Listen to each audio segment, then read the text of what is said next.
Welcome back, you guys, to another episode of the Black Cinema Experience Podcast. podcast. I'm your girl, JB, I'm Cameron. and we are back with another fun episode.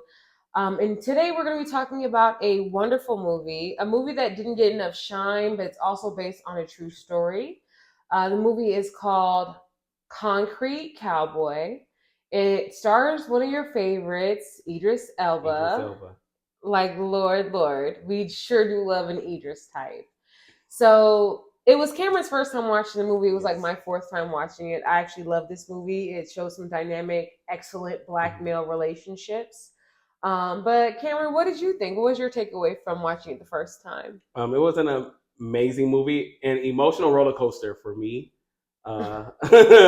I thought it was beautifully done. I thought it was very well done. The cinematic element with the horses and just the city and just showing urban life. It was really beautiful. You know what? You said something wonderful about that, and I wasn't even thinking about the cinematography of this film. Mm-hmm. But there is a few scene inside of a scene moments. Mm-hmm. There's an actual word for it. I can't think of it at this moment. But there's a scene where we're on a bus with this like little boy and his mom, and they're seeing the horses running by on the outside. And we see like the scene inside of the scene. We see like the bus, the window, the horse outside of it, and it's just very cinematic. It's very beautiful.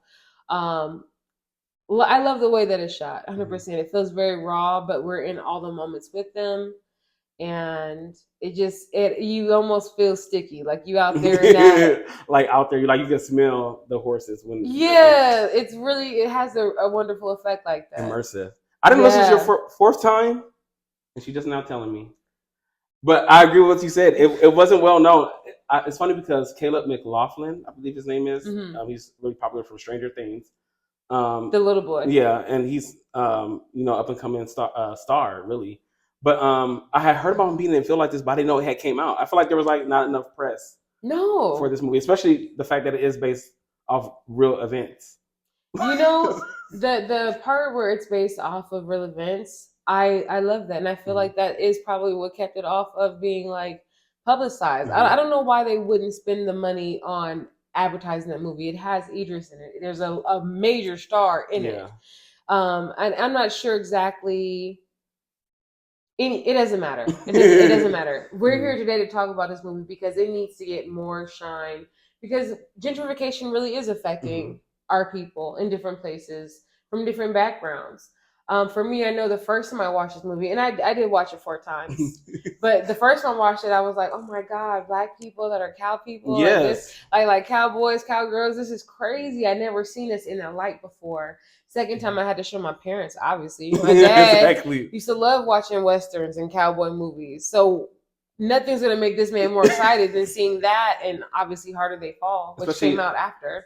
Now that, we talk about that too. Okay, Black Cowboys, we need to see it. And then after that, I saw it again with Tiana and now you. I watch this movie a lot. It means a lot to me. But I'm glad you are spreading the news because, again, that's something I feel like is so needed, especially talking about the urban cowboy. I feel like we don't really see it, and we don't talk about it, especially like black people. Yeah. But I like also they brought up in the film too about how black cowboys we call cowhand because most of the cowboys actually were black workers. Yeah. And they would say, like, hey boy, come here, Yeah. And that's where they got the word cowboy from. We was breaking the horses. We was teaching them what they know. We're the reason why they are. They brought that up in Nope when they said the first ever moving image on the film is a black jockey. Yeah. And I think we don't talk about that enough. My grandpa was a cowboy, which is funny, in Compton. And Compton used to have a lot of black cowboys. I have heard that before. It was really, I thought that was beautiful to bring that to light. Yeah. It's crazy to see how much that story, like when you really get to asking black people about people who ride, horses in their family, like how many roots it has and how it really does like take you back to your like culture, like your heritage. So it's a wonderful story. Some things I thought were dynamic in the movie, of course. What was it that Idris was a immigrant? Is that what you were gonna say? I don't want to bring this up. I don't want to cause no controversy. Okay, controversy. No, but about Idris being a British actor. about Black British actors playing American roles. Now, this is very controversial. I don't mean to cause any offense. I just think, I feel like it's similar to like making somebody Taiwanese play somebody from Thailand. Like, yes, you're Asian, but it's a different experience. So it's nothing wrong with having that person from that culture play that character. Yeah, and he is a taught actor, for the record. Just like to be clear, because apparently actors should only be exactly what they are, and not use any of their skills to become something different. You heard it here first, folks. I just wanted to make sure that you had your moment, your rant about those foreign actors. But I just want to just add more to my defense. I'm just saying there are certain nuances that I will never be able to understand as a Black man going to Black people in London, and vice versa. Okay. And so it's nothing wrong with it. We can do it. It's still Black people get money, but I'm just saying it is a difference. It is Black people getting money. So I think if they get your bag, Idris, I'm all for it. One of my favorite actors. I was just saying, it's something I noticed. I'm all for Black people getting money. What do you think about the guest appearance from Method Man? I mean, I know this is such a random topic to bring up, but I do love Method Man, and I want to know, how do you feel about his acting in this movie or just in general? Well, I feel like these rappers have been doing it. We have 50 Cent, you got Method Man, you got DMX movies. I feel like rappers have always been. Are we giving 50 Cent acting credit? I'm just saying acting. We're not talking about anything else.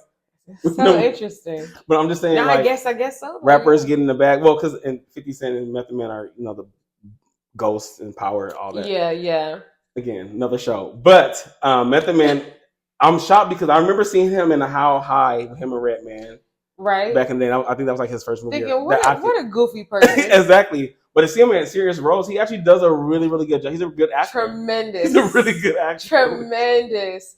He is so good. I enjoy when he comes onto something. I know that there's going to be a level of depth and learning. He's like lovable, but great at being a villain. There's something about him. He does it. For me, Method Man, he does it. But that's not even the bag that I was going to get after. That wasn't even the bag that I wanted to talk to you about. The bag that I really wanted to tell you about is the stars they use for this movie. Yes. A lot of the horse riders or the cow people. Wow. Look at me. Look how much I know. Cowgirls and cowboys. Exactly. They're actually real cow people. They really do that. Like, that's really what they're about. And bringing it back to the urban statement that you made earlier, like the boy's wearing the chain and he's wearing the J's and like he's on these horses, and there's so much like meaning in those shots. You know what I mean? There's so much duality in those shots. I mean, we're seeing layers of Black people in these movies. It's wonderful to see the Black character being written differently, because we can't lose the swag. Yeah, exactly. You own that horse, but you got your gold chain in your J's. We can't lose the swag. We gotta have the chain. We gotta have the J's. You gotta have the flyness. But I'm glad you brought it up too, because it really is beautiful, and it goes to show like how Black people really do hone a culture, and how what makes me angry is because obviously this movie is showing how it's trying to be taken away. And, every time you see like Black people get something that's always taken away from them in this country, at least. Can't speak for other countries, even though we see it, but it's always been taken away. So like to see like the individualized urban cowboy, it's just, I don't know, it's such a beautiful picture. Like to see, that black skin in a tank top with a gold chain. Like, I don't know, it's just something like, I don't know, it shows like to me like the, I don't want to say the epitome of Black culture, but the epitome of like, come on now, some of a subgenre of culture that you do not get to see every day. Because for me growing up, when I saw Black people on horses, it was like a slave genre type of movie or show. It wasn't like I was watching something where I could connect to it. But then you have this person, who's this little boy. He's going through his own struggle. And he's living life, but it's modern. There's hip hop. There's, there's like things that keep you connected and young and fresh. And then they still have these horses. It's like, whoa, these horses, they don't age. Mm-hmm. They're not an outdated experience because we have cars now. Exactly. You know what I mean? Like they still exist. We still have them. And somewhere in America, there are Black people who are riding them to the city and riding them on the streets and, living life with these horses. And it's just such a different view of it. Well, especially because like, again, in my experience, I've seen people on horses, but it never was somebody who looked like us. You know? It was like we had an equestrian ranch by my high school, so occasionally you would see like suburban white people walking their horses, and that's true. And it's like okay, so it's kind of like almost out of sight, out of mind. But like what you did see was like it's not us riding horses. Yeah. So to see this and to see how that it wasn't us. but to see how common it is, and like to see it like in such a like it's in Philadelphia. It's North Philly at that. Yeah. Everybody knows about North Philly. In North Philadelphia. Exactly. Jill Scott, But it was just so cool to see like, them going alongside a bus. Yeah. Like, going alongside something urban. Exactly considered to be urban, Yeah. It wasn't going by a Mercedes Benz or, Yeah. Everything was in context. Poverty though. No. But context. But we could talk about the poverty aspect because I thought that was really keen, like because literally we talk about like people like owning property and not owning anything, but they actually own these horses. They're actually rescuing horses, which usually, for lack of better words, a majority of people, people will be out in droves trying to save these animals. Yeah. But the fact that it's like I feel like a small Black project, nobody's really bringing any attention to it. Yeah. Which is crazy to me. Yeah. So I thought that because gentrification, right? There is a possibility. So for those of you that have or have not heard about the story before, brief synopsis. Gentrification is happening in this area in Philadelphia. The streets are being taken over, basically bulldozed. You know what happens. High rises, condos, things of that sort.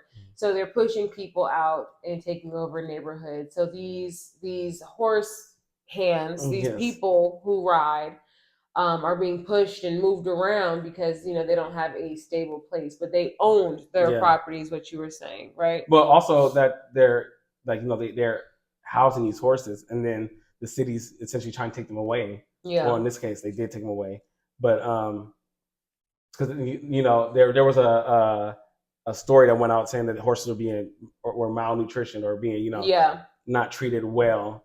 Yeah. Coincidentally, and so they have the right to come take these animals, the right to bulldoze the properties that are housing these animals because they're not doing what they're quote unquote supposed to do. Yeah. But I mean, for me, it's just like if anybody is for freedom, it's like, how do you take away somebody's stuff? Like not anything, but it's like, how do you dictate what I can do on my block? Yeah. And it's funny because it's literally, if you just have some money, you can say, I'm moving this whole group of people. I want this area. Mm-hmm. Whatever you got to do to get them out, do it. And it's mine. It's mine now because I got the money to do it. And it's like, that's crazy, especially when a whole group of people have been here for generations and we don't know how long, That's true. That's tough. It's crazy. Yeah. When I watched that movie, there was a lot of things that I saw that I enjoyed as a Black person. So outside of the oppression, I'm so sorry to take you away from that square. It's okay. But outside of the oppression of it all, things that I loved was obviously when his friend died, there's a moment where he like stands up on his horse, like on the saddle, and it's like showing like the utmost respect. Mm-hmm. And I think that there are these little things in this story. So we know that it's based on a true story. So it's a documentary, but not a documentary for real, but it's based on a true story. It's a dramatization. Dramatization. Yeah, it's a dramatization of what really was going on. But there was so much skill that this boy had learned. Like it was such a beautiful story underneath it all. So like outside of the oppression, outside of the gentrification, there was this beautiful underlying story of this basically wild, out of control boy who was with his mother and had to go to his father so he can get some order and discipline. Mm-hmm. And when he's with his father, he meets a horse that is a wild and out of control boy. And then through time and discipline and practice, he becomes under control. Yes. So I love how like the story, it gives us two elements of seeing growth and development, right? Not just for the boy, but also for the horse as well. And then the relationship between everybody, right? They had this like loving relationship where everyone was looking out for him, but they highlighted the fact that he was still just a boy. Yeah. And I was telling Cameron, before the movie started, I'm like, I just love the black male relationship in this movie, specifically because they highlight that relationship, between like a father and a son, like learning and just being emotional and like feeling things and being able to express yourself, right? It's just a beautiful story for me. How did you feel about the storyline? I loved it. And I don't want to say it. I want to tell you why, but like, first of all, I like that he was actually able to be angry again, and there was nobody beating up on him. Okay. Like, of course, there's gonna be some aggression. Like, you get angry when people get mad, but like the fact that it's like a black boy talking back to his black father, and he's not throwing him across the room and acting crazy. So I really, and again, it was like tough, stern love. Yes, it was just actual discipline. But I also like that we got to see the journey kind of the father too, because he had to come to a sense of like, okay, my son's here now. Now I have to really get it together. Yeah, that's true. Which you don't see it too often, I also like that him and his mom, the father and the mom, didn't have a toxic relationship. They weren't together, but they were able to like, at the end of the day, understand this was for the betterment of our son, which was like which is so good to see people, in a sense. I'm not saying they were perfect. So you'll see them, they're not perfect people, which is reality. Nobody's perfect. But at the end of the day, they understood that it was about their son. Yeah. And I feel like a lot of people lose that message when it's about, especially in an adolescent story like this, it's about the child growing up. You already did your growing up. And you're still going to develop, but these are the pivotal years. It's about him, so I like that we got to see that. Yeah. I really loved seeing their relationship like grow, because like Idris at first, his love seemed so tough at first, right? But then like the more that you're with him and the more that you are feeling him throughout the movie, you realize like his love is deep. This man is loving to this boy. Yeah. He's saying no out of love. He is being, he's telling his little stories that don't have happy endings because this is how he is showing the boy love. So I love that, but I really, really love that they use the real horse people. They use the what are they called? Cowboys? Cowgirls? I'll call them cow. We'll say cow people to be inclusive. Like, yeah. No shade. Just like we'll say cow people. Horse hands, farmland people who were there taking care of the horses. I love that they actually used the real people. At the end of the movie, like very documentary style, they're kind of doing like a one-on-one with each of the real live, I think they're called free riders. Yes.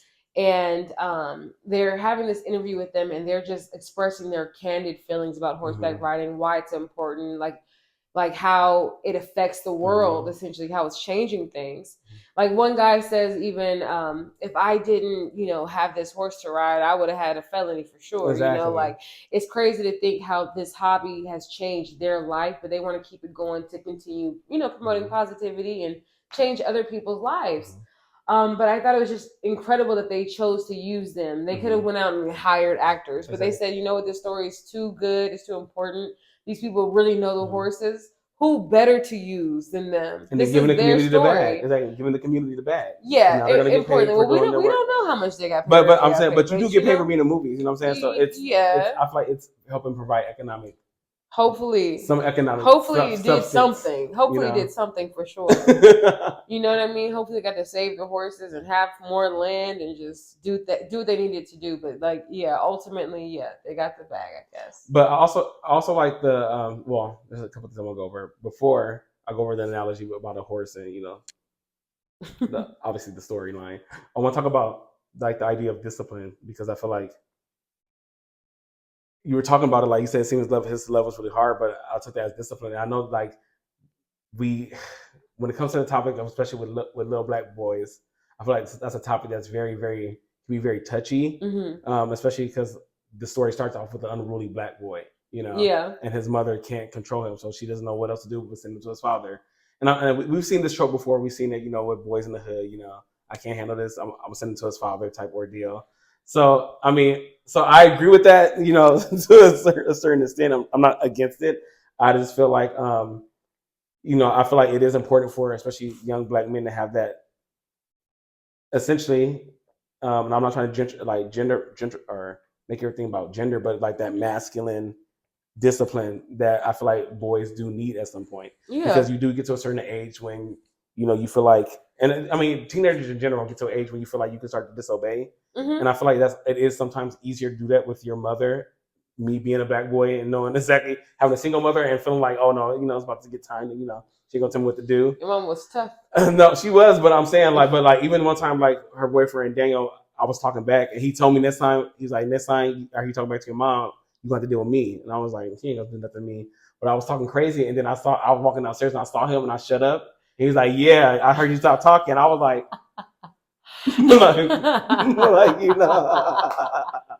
and it's kind of like that thing. I just know you should have got way more whooping. And I was there for like at least one. I did get but I just know you should have got a couple more because your mouth is crazy. You be having fun. You be like, whoop, whoop, whoop, whoop. It's because that's what I was. First of all, you can't beat me because that's where I was raised. Okay? Yeah, okay. That's what I was taught. So that's all I learned. So that's not my fault. That's a lot of attitude. It's a lot of attitude. But I'm not even gonna mess with you. I ain't gonna hold you. But I feel like that's something important to differentiate. Like yeah. it is a certain type of energy that you need when you raise older kids in general. And I felt like that was good to show that, but not in the toxic way when he was like over here like, I'm gonna beat your head in and stuff. Like even when they were talking tough to him. You see, like the guy he still was giving compliments at the end, and then he's like, "Smile for me," like taking it lightheartedly. There's a thing about it that's important. No matter how the world wants to see Black people, Black kids, Black men, Black everything, a boy is still a boy, right? So that story, if you were to whitewash it, I guess I should say. If you were to change the color of the people and make them poor white people in a country old place and everybody's taking our land, it would still be a good story. It's true. It's just a good story. So when it comes down to the little boy, though, he's just a kid. Yeah. So everybody is giving him this version of tough love, but they're still giving him love. Exactly. You know what I mean? Like his daddy told him, stop messing around with that friend. Stop going over there with Swoosh. Stop hanging out. Stop riding with him. He was trying to protect his son from learning grown man experiences, right? But he couldn't. So when he had the grown man experience, when he saw that his son had the blood on his hands because he was with his friend who got shot, you know what I mean? He realized Idris, I'm talking about Idris, walked up to this boy with this little bucket of water and an extra shirt and said, okay, let me take care of that. Yeah. And did what a father would do to a child. And I just enjoyed seeing this Black boy on TV be a child. That's where I was getting. Sorry, I threw the white family and the white. No, but I wanted him to be a child, and he was. There was times where he called out for his mom. When his mom first dropped him off, like mom, mommy, mom, whatever he said. It's like he sounds like a little baby. But like throughout the movie, you're reminded that he's just a kid. Yeah. He's in the barn and he's in a ball because he's a kid and he doesn't know what to do. Like. You're reminded throughout this he's a kid, and it's great to see them portray Black kids, Black men, Black people vulnerably because we're not hard like they've made us be in things. Like when you watch have you seen Belly before? Absolutely. Okay, yeah. When you watch Belly and the little boy, he got money and chains, and he's his own little hustler. It's like, ooh, even in like Friday, it's like these kids are hustlers already. They're like, give me your, whatever, to the ice cream and to Big Worm, yeah. Yeah. And the kid kicking over the trash cans, like you see all these like negative, like kind of villainous representations of little Black boys, and you don't even see them positively in those things. When they laugh, Yeah. But I'm glad you said that too, because it's like you said, like they kept showing he was a little boy, and I felt like they had to keep doing that because they had to show that a lot of Black kids have to experience adult situations as little kids. So the fact that he had to fact that he was able to still get those experiences, to me, is a beautiful thing because a lot of Black kids don't get to have that experience. Like his best friend. Exactly. Yeah. And so, trying to be grown. But having to be grown. You know what I'm saying? So in some circumstances. I think it was he was staying with his sister, and his sister over here, kicking people out and trying to keep a roof over her head, for what she got going on. So, again, the ghetto can be rough in here. Ain't no place for the weak, but it's good to see that that it shows that there are good people, and I feel like a lot of people don't understand that, because even me going back to be living in Compton, and everybody's like, oh, Compton's so bad, but literally knowing it's a whole bunch of old people who own their homes. Like, my aunt has lived there since the 70s. Yeah, your experience wasn't bad. Exactly. And well, even though bad things that happen, you look at the people that are in this neighborhood, and these people are not bad people. Yeah. Yeah. I get what you're saying. Do you? I'm joking. No, but seriously, I feel like it was just it's so refreshing every time I see it, especially in a lot of movies that we've been able to watch recently. Yeah. Because I feel like because when we talk about Belly, we talk about Belly. It's a completely different story, Yeah. Because exactly. That's true. And I'm talking about state property. That's my movies I grew up on. I absolutely choose the positive image of Black people and whatever that representation looks like. I try to watch things that either depict us in a really great light or give us a really honest and truthful story. And when it comes down to the little boy, like I felt like that story, if I were reading it and I didn't actually see the characters and they didn't give me any descriptive features about the people, I could have imagined any type of character, any race of boy being a wild teenager who needs the hand of his father to get him in order. You know what I mean? Yes. Like the story is just so good and so it's everybody can have it. It's digestible. You know what I mean? What I'm saying is it seems like a Black movie, but everybody can watch it and get something. Exactly. That's what I'm getting at. And then just get better understanding for the human experience. Human experience, right? Teenage boy, a dad that doesn't have it all figured out. You know what I mean? A cop that used to ride. You know what I mean? We got all these diverse characters. So yeah, facts, 100%. I love this movie. I wanted to talk about, because I really want to talk about the parallel between, again, and I know it's based on horses, but having an unruly horse, the boy's unruly horse, and he's the unruly child, and then essentially they both get tamed together. They do. They both have a journey together. I thought that was really beautiful, because I feel like that is the analogy with horses. Like, horses are, we always think about like how they're supposed to be free, and like we domesticated, kind of like chained them down, and this horse just refused to be, like held down, but not understanding like what brings you in is love. Yeah. So once he was able to get Cole's love, sorry, the boy's name is Coltrane. Once he was able to get Coltrane's love, he was able to calm down, just like once Coltrane was able to get his father's love. Yeah. Yeah, that's a beautiful parallel. That's right. And I was like, am I tripping? Am I reading too much into this? Nah, that's I said something like that earlier. Like, it's nice that they parallel, that they match the story, so you got to see it twice.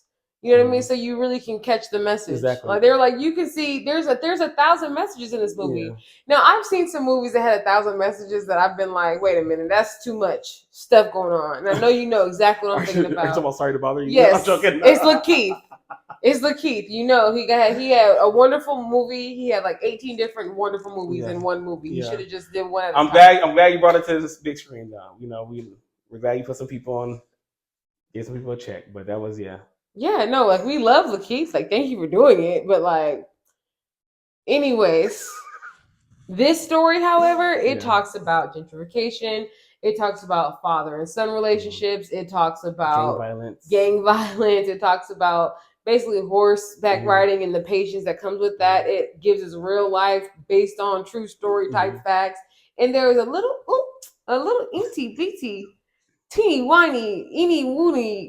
There's a little moment, a little kiss, a little love story. It was a little nip of a love story. He was still a little boy. Exactly. We can't sexualize him. We can't make him too grown now. Absolutely. He was a little boy. They snuck that kiss in there, and I was like, And it was just enough to be a kiss for a little boy too. We didn't need to see nothing else. Exactly. I don't want to see nothing else. Just enough. He was a little boy, and we think he went home and was happy as hell that day. It's as he should be. Absolutely. Absolutely. Their first kiss.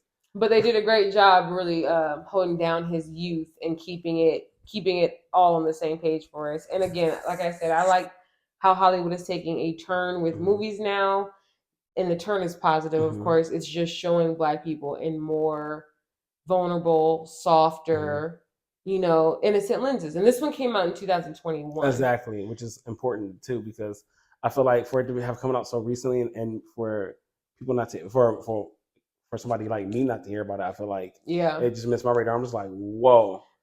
That's what we're here for. Exactly. That's exactly what we're here for, because those streaming services, I mean, they show you number one because what's being streamed the most, but they're not showing you like things that are great, that are just out there that exist. They're not pushing forward things on their own, and I guess they didn't pay for enough advertising. So I don't know. Well, for me, I feel like this is like I feel like this is like a Black, and I hate. Go ahead. But it's like a Black Goodwill Hunting. It's like one of those iconic movies, like of coming to age, and wow, you feel like it was iconic. I really do. I feel like it was. I like that. A plus performances. I feel like again. Yeah, the music they use is based off the book Ghetto Cowboy, which I'm going to read now. I feel like there's so much more. I feel like that it's it brought to my attention, and I'm really grateful for that. It was a learning type movie. Exactly. That's why I loved it. That's why I watched it so many times. I was like, I can't believe this is almost like going to history class. The social justice warrior in me was like really getting. I mean, you saw at the end. You saw my face at the end, but I was really getting appalled. I was like, I can't believe you're doing this to people. Like, I mean, I can always believe it because I know it's happened. You got triggered a lot in this one. I mean, it was a couple of triggering things. You got triggered a lot in this one. But again, I feel like triggered in a good way, like in a way that makes you think deeply about my own experiences, like and trying to glean from that. Also thinking about like, wow, you said got a history lesson.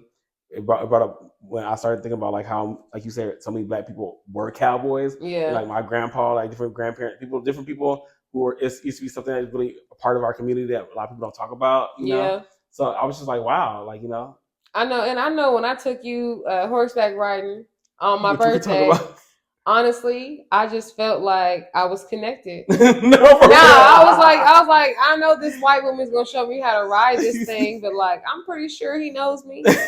Like I hopped on, I was like, wait a minute, I think I'm naturally good at this. And our horses were kind. I was a little scared, ain't gonna lie, because what was my horse name? Clyde, I think. I don't know. He was kind of, he was a little rambunctious. He kept trying to pull me down so he could eat some of these special leaves. Oh yeah, he was. He's like, just pull him up, and I was like, I'm trying.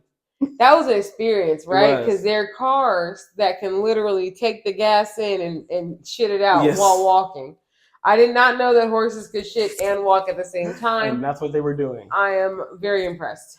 But at the also, it was an experience. So just as a pretend cowgirl, I would totally do it again, 10 stars out of 10. But how the hell are they getting onto those horses? No, for real. They was jumping. And we had stairs. Exactly. We had like a whole little. We had a little mount situation. People was helping us up, and they was up here throwing up.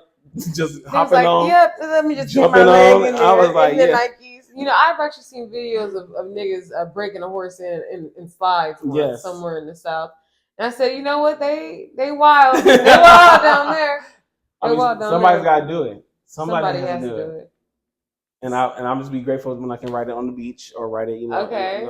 With the help of an assistant who's going to bring me a staircase of way so I can get on the horse. Yeah. With a guide that can tell him like, hey, get back in line, Okay. We learned. Were there any other things you want to cover in this movie?